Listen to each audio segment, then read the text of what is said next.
Makiaria na andiki a mohoro mucino wa Nairobi ameba commission ya kuhuranira ihoto cia mwegi KHRC nimekireire nganja icera ria Mũthamaki wa Ngeretha King Charles wa gatatu makiuga thirikari ya Ngeretha ndirenda acere kuria mbirarũ cia Ngeretha cia nyariragira Akenya kana kũhoya ũrekeri kuri aria manyaririrwo hamwe na bũrũri uri wothe.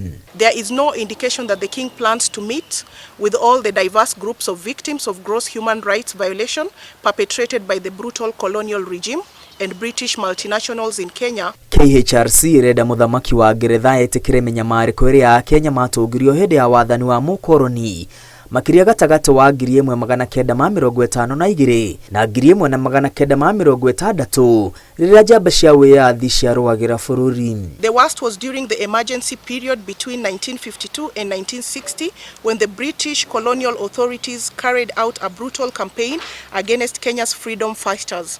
Over 100,000 Kenyans were killed, tortured and maimed. KHRC yugite kambuni cia Ngeretha iria iri guku bũrũri-inĩ ithiĩte na mbere na kuhinyĩrĩria Kenya na njĩra ya kũregana mĩgũnda ĩrĩa yegwatĩirwo kĩa hinya hamwe na kunyarira aria marutaga wĩra kambuni-inĩ ici. As if to confirm that colonialism never really ended, to date, Kakuzi has failed or refused to resolve historical land injustices relating to the dispossession of land for more than 13 neighboring communities comprising of at least 3,000 members. Hamwe na uwo commission eno yugite mbirarũ cia Ngeretha iria ciebundithagiria na Nyuki kaunti-inĩ ya Laikipia ithiĩte na mbere na kunyarira Kenya gwakia mĩaki ĩrĩa ithũkangĩtie mũtitũ wa Aberdare ĩndĩ gũtirĩ ikinya rĩoyagwo. In March 2012, a British soldier murdered Agnes Wanjiru, a 21-year-old mother, and dumped her body into a septic tank at Lions Court Inn Hotel in Nanyuki.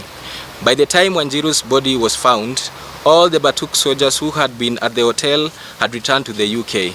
To date, the culprit has never been prosecuted. KHRC irenda Mũthamaki Charles wa gatatu ahoe ũrekeri kumana na menyamariko iria Akenya matungirio. We call upon the king on behalf of the British government and people to issue an unconditional and unequivocal public apology as opposed to the very cautious, self-preserving and protective statement of regrets for the brutal and inhuman treatments inflicted on the Kenyan citizen during the entire colonial period from 1895 to 1963. Oho commission eno irenda Ngeretha icokia indo iria ciairwo kuma gũkũ bũrũri-inĩ hindi ya wathani wa mũkoroni, history ya wathani wa Ngeretha icokio Kenya hamwe na guteithĩrĩria kuonania haria mwĩrĩ wa Kimathi wathikirwo. All the historical artifacts held in Britain should be brought back for safe custody at the new galleries at the Wood Gardens. That we continue to celebrate our Mau Mau heroes, we continue to ask where the body of Kimathi is, we continue to ask for justice,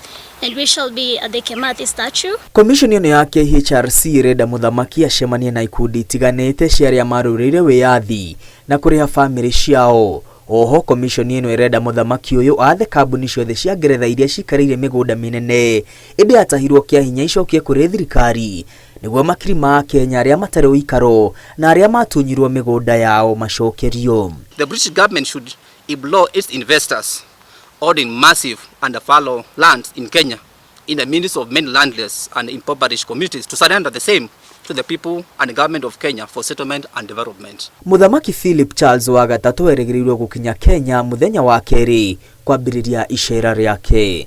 Ngiribotera Inooro TV rĩtwa rĩakwa nĩ Mwangi wa Maina.